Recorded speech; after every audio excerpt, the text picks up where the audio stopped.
Humic acid प्रत्येक पिकांसाठी शेतकरी याचा वापर करतायत. असं काय खास आहे या ह्युमिक ऍसिड मध्ये? जर आपल्या सर्वांना विचारलं की ह्युमिक ऍसिडचा पिकावर नेमका कोणता फायदा होतो, तर यावर सर्वांना माहीत असणारे एकच उत्तर, ते म्हणजे ह्युमिक ऍसिडमुळे पिकांच्या पांढऱ्या मुळांची चांगली वाढ होते. मग या व्यतिरिक्त त्याचे कोणते फायदे आहेत की नाही? तर हो, पिकांसाठी हे खूप फायदेशीर आहे. तर आजच्या व्हिडिओमध्ये आपण हेच समजून घेणार आहोत की ह्युमिक ऍसिड कसं तयार केलं जातं, त्याचं पिकांमध्ये नेमके कोणते फायदे आहेत, याचा वापर आपण कशा पद्धतीने पिकांमध्ये करू शकतो, त्याबद्दल इतर सर्व माहिती आपण आजच्या व्हिडिओमध्ये घेणार आहोत. तर नमस्कार शेतकरी बांधवांनो, मी प्रमोद आणि मी तुमचं स्वागत करतो आपल्या सर्वांच्या लाडक्या प्लॅटफॉर्मवर माझा सातबारावर. ह्युमिक ऍसिड म्हणजे नेमकं काय? हे कोणतं खत आहे का? तर नाही. ह्युमिक ऍसिड कोणत्याही प्रकारचं खत नाही, तर ते एक बायोस्टिम्युलंट आहे. मग हे बायोस्टिम्युलंट नेमकं काय काम करतं? तर ते पिकांसाठी एका टॉनिक सारखं काम करतं. समुद्री शैवाल, अॅमिनो ऍसिड हे सुद्धा एका प्रकारचं बायोस्टिम्युलंट आहे. त्याचबरोबर ह्युमिक ऍसिड हे एक प्रकारचं भूसुधारक आहे, म्हणजेच ते जमिनीचा पोत सुधारतं. शेतकरी बांधवांनो, आता आपण हे समजून घेऊयात की ह्युमिक ऍसिड कसं तयार केलं जातं. तर ह्युमिक ऍसिड तयार करण्याची ही प्रक्रिया जी आहे ती पूर्ण रासायनिक आहे, पण ज्यापासून हे ह्युमिक ऍसिड तयार केलं जातं असा त्याचा जो मूळ स्रोत आहे हा सेंद्रिय आहे. ह्युमिक ऍसिड हे मुख्यतः लिओनार्डाइट नावाच्या खनिजापासून तयार केलं जातं. हे लिओनार्डाइट खनिज लाखो वर्षांपासून जमिनीखाली गाडलेल्या स्वरूपात असतं. हे खनिज तयार कसं होतं? तर लाखो वर्षांपूर्वी वनस्पती किंवा मृत प्राण्यांच्या अवशेषांपासून हे खनिज तयार केलं जातं, तयार होतं. हे खनिज कोळशांच्या खाणीत आढळतं. या खाणींमध्ये ज्यावेळी मायनिंगचं काम चालू असतं त्यावेळी हे खनिज सापडतं, पण हा कच्चा माल असतो, तो पाण्यामध्ये विरघळत नाही. आणि हे पाण्यात विरघळण्यासाठी यावर एक रासायनिक प्रक्रिया केली जाते. याची प्रक्रिया पोटॅशियम हायड्रॉक्साईड बरोबर केली जाते आणि मग ते पाण्यात विरघळू शकतं आणि आपण ते शेतीमध्ये वापरण्यायोग्य होतं. यानंतर आजच्या व्हिडिओचा सगळ्यात महत्वाचा मुद्दा म्हणजे ह्युमिक ऍसिड वापरण्याने कोणते फायदे होतात. पहिला, आपल्या सर्वांना माहित असलेला सर्वात महत्वाचा फायदा तो म्हणजे ह्युमिक ऍसिडच्या वापराने पिकांची पांढरी मुळी वाढते. मग या पांढऱ्या मुळ्या ह्याच पिकांचं खाणारं तोंड असतात. जमिनीमधील मुख्य अन्नद्रव्य आणि सूक्ष्म अन्नद्रव्य यांचं शोषून घ्यायचं काम ह्या पांढऱ्या मुळ्या करतात. मग जुन्या मुळ्या काय करतात? तर त्या फक्त झाडाला आधार देण्याचं काम करतात. जुन्या मुळ्या कोणत्याही प्रकारचे अन्नद्रव्य शोषून घेत नाही. ह्युमिक ऍसिडचे कण हे निगेटिव्हली चार्ज असतात आणि आकाराने मोठे असतात. जमिनीतील अनेक सूक्ष्म अन्नद्रव्य ही पॉझिटिव्हली चार्ज असतात आणि ते मातीत स्थिर झालेले असतात, जसं की फेरस, झिंक, मॅग्नेशियम, आणि ते झाडाला सहजरित्या मिळत नाही.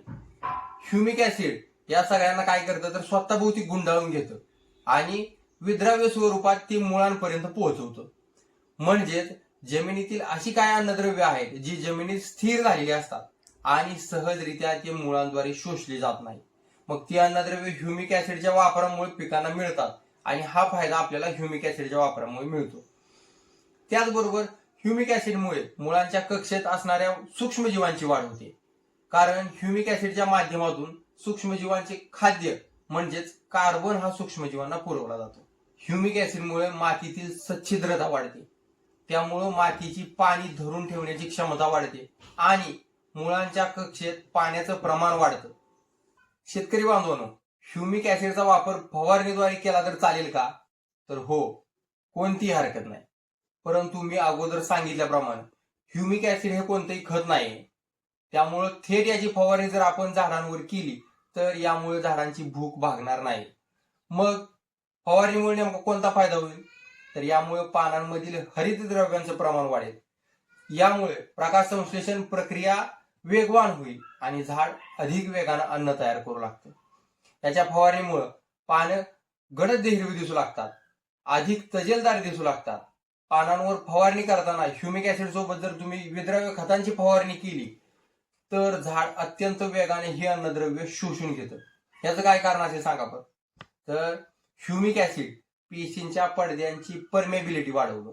त्यामुळं फक्त विद्राव्य खतांच्या फवारणीऐवजी त्यासोबत जर तुम्ही ह्युमिक ऍसिड जर फवारणीमध्ये वापरलं तर त्या खताचा अधिक फायदा झालेला आपल्याला शेतकरी बांधवांना दिसून येऊ शकतो. त्याचबरोबर थंडीच्या कालावधीमध्ये ज्यावेळी जमिनीचं तापमान कमी होतं त्यावेळी मुळांकडून न्यूट्रिएंट अपटेक पाहिजे त्या प्रमाणात होत नाही. या काळात जर तुम्हाला न्यूट्रिएंट अपटेक वाढवायचा असेल तर ह्युमिकच्या वापरामुळे हा न्यूट्रिएंट अपटेक वाढतो. त्याचबरोबर ह्युमिकच्या वापरामुळे मुळांच्या कक्षेत जे विषारी घटक असतात जसे की वेगवेगळे हेवी मेटल्स असतात यांच्यावर ह्युमिक ऍसिड चिलेशनचं काम करतं आणि ते मुळांच्या कक्षेपासून दूर घेऊन जातं. हा एक महत्वाचा फायदा ह्युमिक ऍसिडमुळे प्रामुख्याने दिसून येतो. शेतकरी बांधवांनो, याचा वापर कधी करावा जेणेकरून आपल्याला बेस्ट रिझल्ट मिळतील. याचा वापर पिकांची लागवड झाल्यानंतर मुळांच्या वाढीच्या वेळी देणं अत्यंत फायदेशीर मानलं जातं. तसंच पिकांच्या फुटव्यांच्या काळात सुद्धा ह्युमिक ऍसिडचा वापर करणं फायदेशीर असतं. फळ पिकांच्या बाबतीत जर आपण विचार केला तर नवीन लागवडीवेळी याचा वापर करावा जेणेकरून नवीन लागवड केलेल्या रोपांची मर कमी प्रमाणात होते आणि पांढऱ्या मुळ्या वेगाने फुटतात. तसंच फळपिकांच्या छाटणीनंतर जेव्हा नवीन फुटीची अवस्था असते त्यावेळी आणि फुलधारणा आणि फळधारणी वेळी याचा वापर करणं संयुक्तिक ठरतं.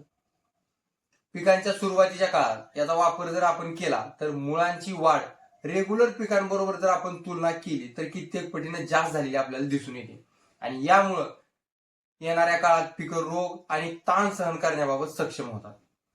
या ह्युमिक ऍसिडचा वापर करताना हे रासायनिक खतांबरोबर आपण देऊ शकता जसे की युरिया, डीएपी किंवा एसएसपी. तसंच जैविक खतांबरोबर ह्युमिक ऍसिडचा वापर करणं सुद्धा संयुक्तिक ठरतं. परंतु कॉपरयुक्त खतं किंवा सल्फरयुक्त बुरशीनाशकांसोबत ह्युमिक ऍसिडचा वापर करणं शेतकऱ्यांनी टाळायला, कारण कॉपर किंवा सल्फरयुक्त बुरशीनाशक यांबरोबर ह्युमिक ऍसिडची रिॲक्शन होते आणि त्याचा साका निर्माण होऊ शकतो. ह्युमिक ऍसिड बाजारामध्ये दाणेदार अवस्थेत पावडर फॉर्म मध्ये किंवा लिक्विड फॉर्म मध्ये सुद्धा उपलब्ध आहे. याचा वापर आपण ड्रिपद्वारे, ड्रेंचिंगद्वारे किंवा रासायनिक खतांबरोबर आपण वापर करू शकतो. रासायनिक खतांबरोबर देताना मात्र दाणेदार फॉर्म मधील ह्युमिक ऍसिड शेतकऱ्यांनी वापरायचा आहे. व्हिडिओमधील माहिती आपणास कशी वाटली आणि शेतकरी बांधवांनो, ह्युमिक ऍसिड बद्दल आपले कसे अनुभव आहेत हे आम्हाला कमेंट करायला विसरू नका. आणि आपण आजच्या व्हिडिओमध्ये तुर्तास थांबूयात. धन्यवाद.